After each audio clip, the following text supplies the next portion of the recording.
We bring you The Witch's Tale, written and produced by Alonzo Deen Cole.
And now let us join old Nancy and Satan, her wise black cat.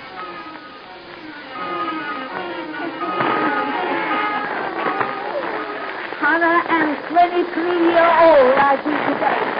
Yes, sir. 123-year-old. Satan. Tell folks to dart out them lights so we'll have it nice and dark. That's it. Draw up some fire and gaze into them birds. Gaze into them deep, and soon you'll be upon a ship that's bound for Africa. Africa was strange beneath us. Aboard that ship begins our yarn about a man who studies insects. Our yarn of the entomologist. The entomologist.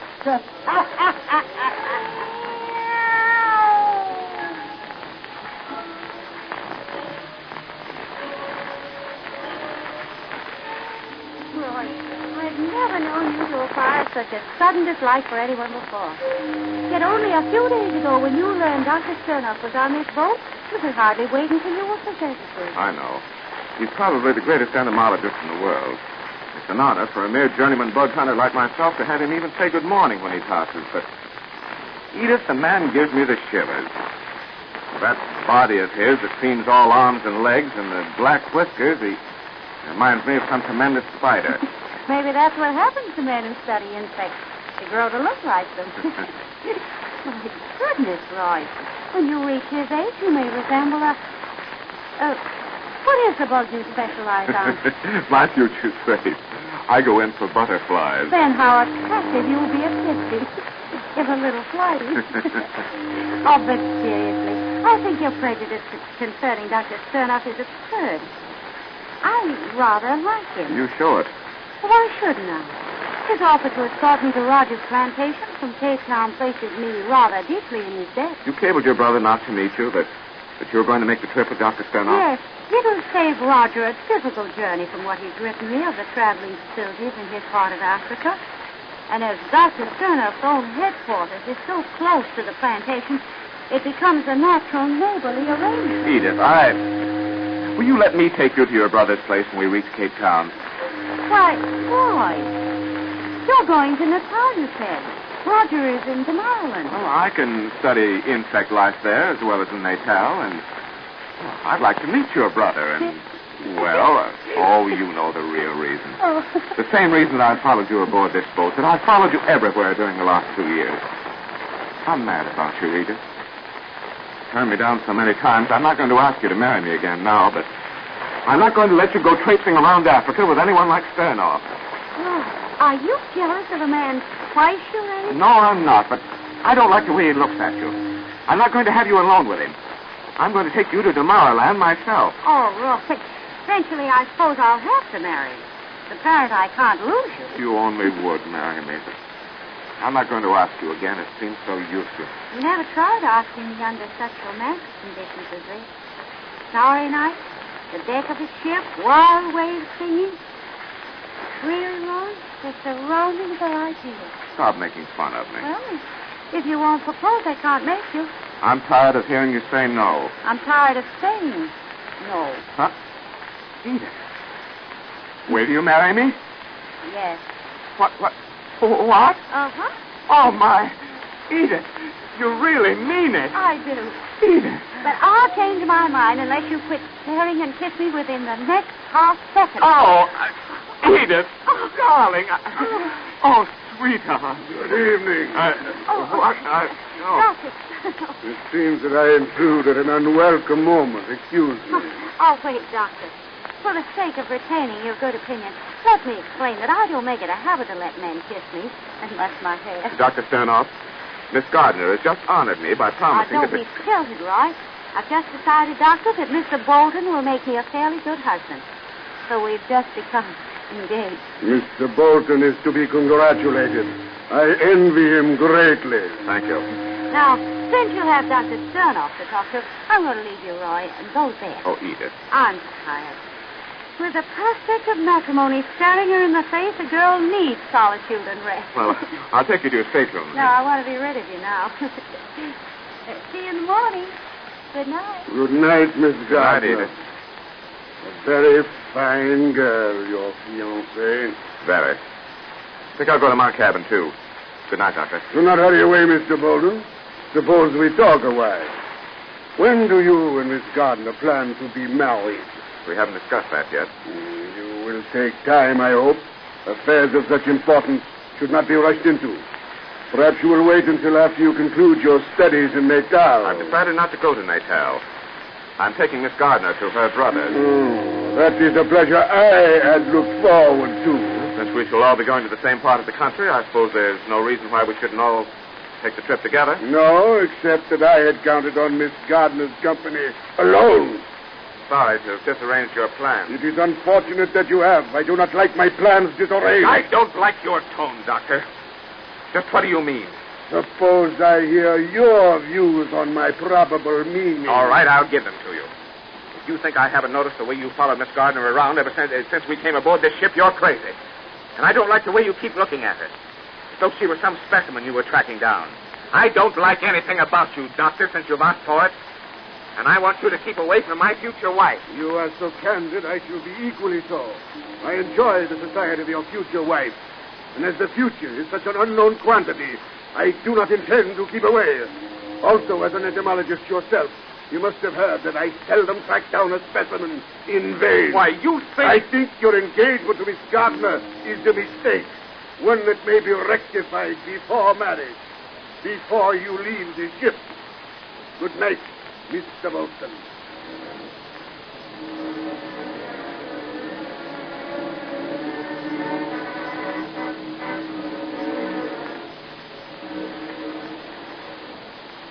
I wish I could have heard such a ridiculous quarrel. You must have sounded like small boys with chips on your shoulders. Well, that's the reason I never told you about it until tonight. It was so utterly ridiculous. But it confirmed my suspicion that Sternoff is nearly as mad about you as I am. Well, you don't know how flattered I feel. Two mad lovers on one small ship. I don't believe you feel flattered at all. There's something too inhuman about that man's view to really want his attention. All you enjoy is my jealousy. He's very strange. A little insane, I think. You know, he's literally obsessed with a desire for power. Rather peculiar in a naturalist who's devoted his life to the study of tiny insects. Those tiny insects, if uncontrolled by man and not destroyed by their own warring proclivities, could annihilate all other living creatures. They are power, undirected. He made a remark something like that. Said that someday a genius would develop a new species that would enable him to rule the world. By genius, he meant himself, of course. Oh, boy. You feel so ridiculously bitter toward the poor man. You say he threatened you that night? Oh, he didn't threaten exactly. Simply said our engagement was a mistake that might be rectified before I left this ship. Rectified by what? By his personal magnetism, maybe. By proving to you that his charm so outshone mine that you'd give me back the ring I haven't bought you yet and take his instead. Well, if that was his purpose, he's evidently forgotten it. I've scarcely seen him since that night. And tomorrow we land at Cape Town.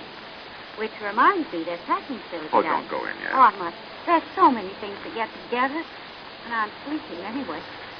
I'll take you to your door, then. Let's get married in Cape Town tomorrow, dear. Oh, now, don't start rushing me again. Roger's the only relative I possess, and I'm not going to marry you without his brotherly blessing. Here we are.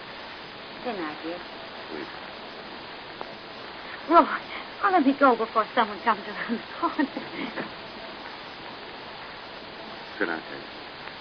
You look so romantically sad at our parting. Here's one more kiss. That's all. Good night. Good night. Good evening, Mr. Bolton. Huh? Oh. I seem to come upon you always at the conclusion of a romantic moment. You seem always to be watching for such moments, Dr. Sternoff. On the contrary, they're very painful to me. I would prefer not to witness them. But let us not quarrel again. Our ship lands tomorrow. Let us simply say goodbye. There'll be time for that when we dock in the morning. One never knows in the rush of departure. We may not meet. When Miss Gardner and I reach her brother's place, we'll be neighbors. Farewell seemed rather superfluous, Doctor. I live for 10 miles from Miss Gardner's brother. You. Goodbye. Goodbye, Mr. Bolton. Goodbye. Hello, Mr. Bolton. Here to be a sight room. Oh, hello, Stewart. Yes, going to bed. Just saw you talking to the gentleman with the whiskers. Something important you wanted to see you for, I fancy. Been hanging around this corridor all evening. Waiting for me? We didn't try, but as he belongs over in Section A, I imagined he was waiting for someone, and he went away after talking to you. He wasn't hanging around Miss Gardner's door, was he? Oh, no, see. He wasn't hanging around any place special. Just up and down the hall, yeah. Wasn't he waiting for you, sir? Oh, I don't know. It doesn't matter. No, sir. Well, here we are at your door. Good night, sir. Good night, Stewart. Oh, wait. We'll be parting tomorrow. I may as well have your tip off of mine now. Here. Thank you for your very excellent service. Oh, thank you, sir. Here, don't bother looking for your key. I'll unlock your door, sir. Thanks. Here, now, just a minute. And now I'll turn on the light. Well, it's a good thing I came in. The light switch don't work. It was all right when I left this evening. There's probably a fuse down house. You just wait outside now. I'll let it get your exit. Oh. Now, the door slammed shut. I'll open it, Stewart. Please, sir. I'll call the devil's on it. Let me speak to you. The spring latch is snapped. Where till I find my key? Here. Stewart, my key doesn't work. You don't? Oh, that's funny. Well, just don't bother, sir. I'll help you within 5 minutes. That is funny. I can't turn the latch. Well, what's happened to this lock? Worked all right when you opened it a moment ago. I'll soon find out this. Maybe I strike this man. There. Oh! Stewart! Stewart! Stewart, what's wrong? Stewart! Help! Help me, someone! What is it? What's happened? No. Stewart's locked inside my cabin. He just screamed. Here, help me break down this door. Here, I will just... Here, together with our shoulders, now. Now, get in. That did it. Stewart! Stewart, where are you? Yes. Oh, who are the blessings? Here's one. There he is, on the floor. Very hot. Throat has been torn open. He's dead. Dead? Who? What killed him? There's nothing. There's no one in this room.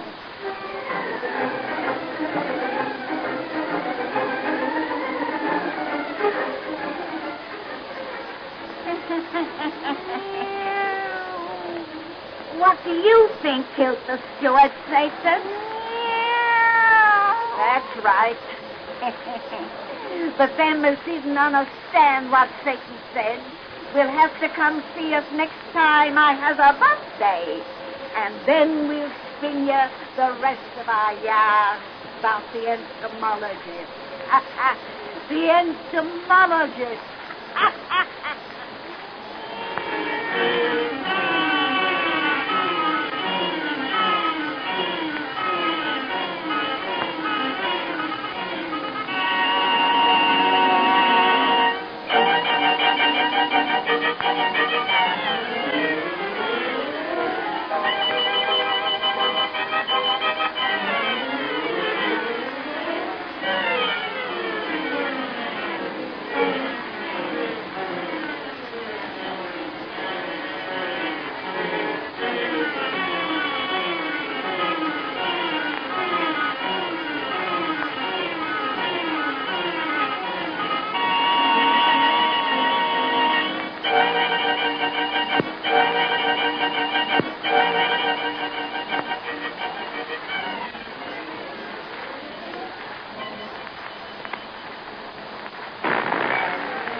and produced by Alonzo Deen Cole.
And now let us join old Nancy and Satan, her wise black cat.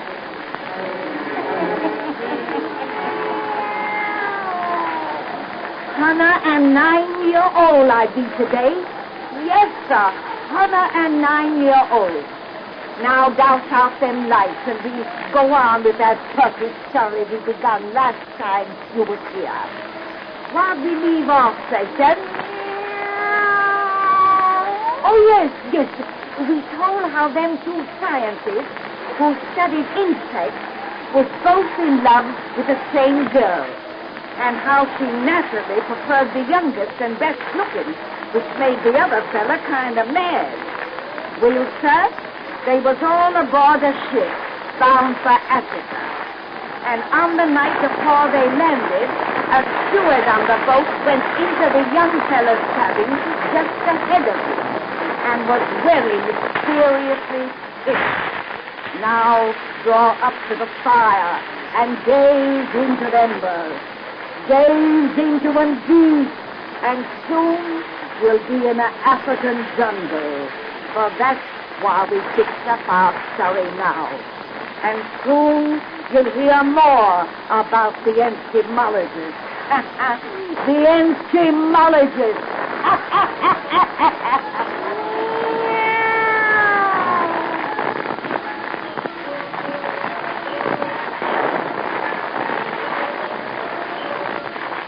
No question in my mind, Roger, that whatever killed the steward in my cabin was intended to kill me. The door that made him prisoner didn't slam by chance. A spring had been attached to it. The lock had been tampered with. If he hadn't gone in there ahead of me by the sheerest accident... But what killed the steward? No one knows. But Dr. Sternoff, I think.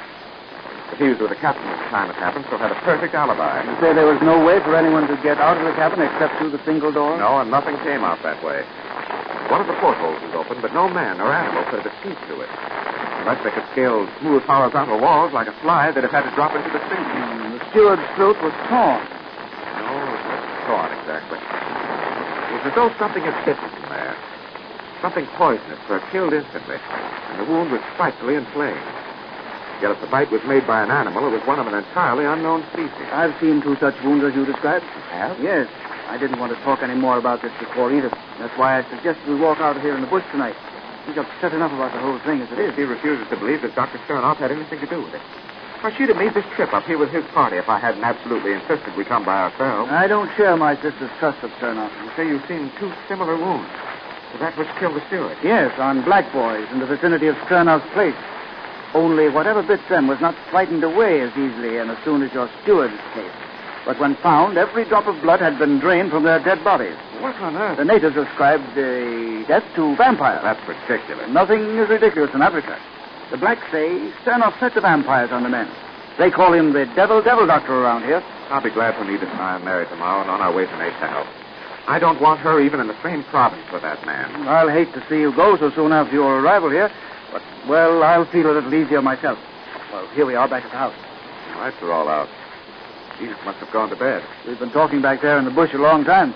It's late, but someone's still up around the place. There's my houseboy. Effendi. Must have something on his mind to make him run like that. Effendi, Ghana, you are well of your sickness? Sickness? Yes. Yeah, you start back before your lady sister find you. What are you talking about? Where is my sister? Miss Gardner isn't here. No, men come say a Fendi Garner sick hurt in bush. She go look see. How long ago? Half hour, maybe. Roger, where do you suppose? Who was the man who came here for my sister? Black boy come from Devil Doctor house. Sternoff. Come to the house and get our guns, and we'll find out what this is all about. If he laid his filthy hands on Edith, Take your shirt on. He wouldn't dare do anything to her. What? But the door's locked. My sister locked it, Nebu? I know, see. Never mind. Burst it open. Now, let me get a gun and start for... Now, there it goes. Strike a light, Nebu. Never mind. I can find the guns in the dark. Oh, what's the matter? Something brushed across my face. Felt like a sticky silken cord. There's something in this room, Effendi. Something moving. Yes, I hear it. Get those guns. It's an animal of some kind. I have my rifle. A light, Nebu, a light. Me do. Oh, look! Shoot! Shoot! Hurry! It's running away! Oh, there. I got it this time. God, look at it. That's what got the steward. And your blacks here. It was put in this house tonight to kill us. But no such monster can exist. It's impossible. It did exist. There's its dead body. A giant spider, 2 feet long.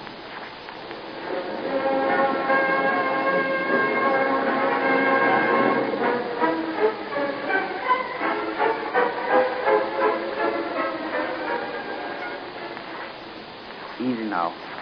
Sternoff's house lies right back of that high fence. You don't think any of those spiders will loot out here? I hope not.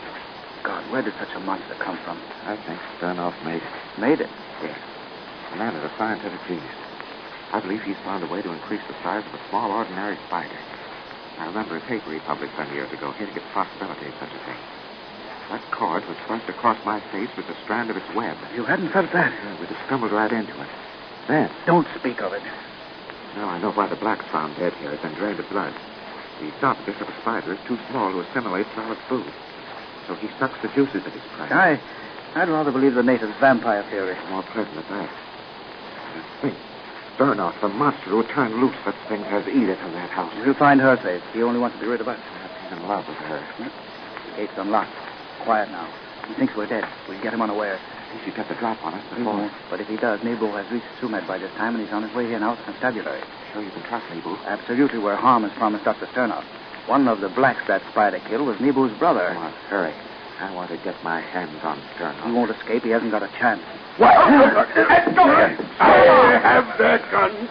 Find their arms. Let me go. It is useless to struggle, gentlemen. My black boys were selected for their strength. They are bound to send You see, gentlemen, it is you who have no chance. You're not going to get away with this. I must contradict you. You have been very lucky twice, Mr. Bolton, but no luck holds good forever. Look here, Sternoff. You'd better turn my sister over to us and let us go while you have the opportunity to save your life. In half an hour, the Sumed constabulary will be here, and they'll tear you to pieces if you harmed us. I anticipate no trouble from Sumed. You see, I have here another prisoner besides yourself and Edith. Nebu! There is Nebu on his head, Effendi. Lord! My boys brought the faithful servant down almost directly he left your house. Now, Mr. Bolton, I intend to prove that your engagement to Miss Gardner was a mistake. A mistake that shall be rectified tonight forever. Take these white men to my laboratory. Yes, sir. As a student of insect life, Mr. Bolton, you will appreciate the specimens I am about to show you, whom you will meet intimately. Spiders, gentlemen. Giant spiders. Monster insects that will make me master of the world.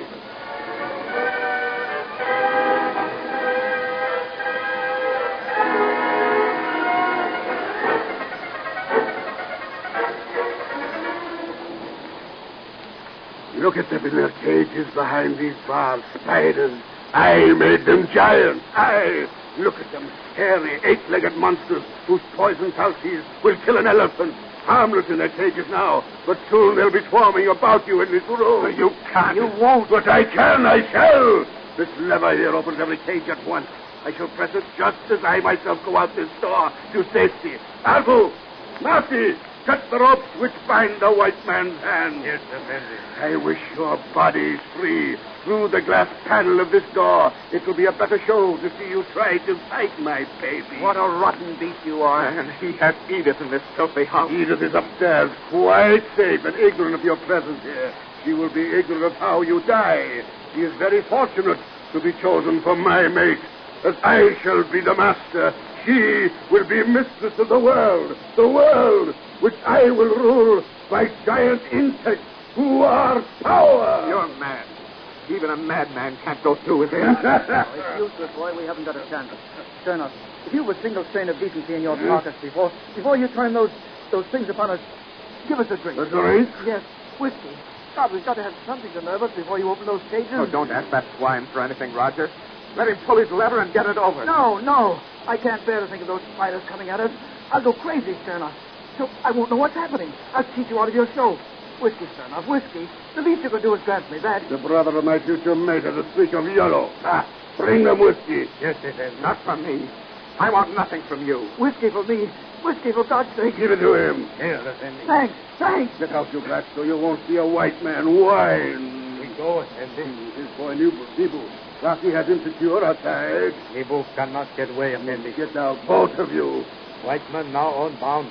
Maybe danger you, Effendi. I have a pistol in my hand, haven't I? If I haven't the nerve to try anything, get out and close that door. Yes, Effendi. I'm impatient. My throat is dark. Drink your whiskey, you yellow dog. Yes, a drink. Whiskey. For you, Sternos.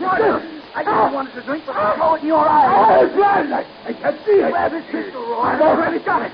Roger, he stumbled against that lever. The cages are opening. Quick, out that door. No, you will not. He's locked it. Open that door, son of you fool. Those spiders will kill you as well as us. Oh, no, I'm their master, their creator. Get the teeth on him, Roy. Oh! He's thrown it among those spiders. They're coming from their cages, coming from all sides. Come, my babies, with your poison tongue. Roy, smash that glass panel in the door. Yes. Quick, they're almost on us. I have it. Right.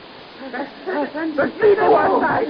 Nibu, he's free. Nibu, open this door. No. You cannot get away. Edith. Nibu found me and set me free. Nibu, you were a prisoner, too. How did you... Careful, Doctor's man. You touched people well. I have hit a knife. They're dead. Come on. Come away, quick. Out of this place. No. Oh, those spiders. My babies, don't let them get away. Run. Outside this house. The spiders are everywhere. Get them, my babies. Get them. No. Not these. Spiders have some Erna. Keep away. I made you. I am your master. Keep away. Keep quick. Oh, they're tearing us to pieces. Don't look back, Edith. Run. Oh, Roger, what are you stopping for? You upset this lamp. There. He's got the place on fire. That's the only weapon that will stop those things. Catching everywhere. But we're safe outside. At last. Goodbye, eat evil spirits. Eat devil, doctor. And those spiders. Oh, please, God, kill everyone.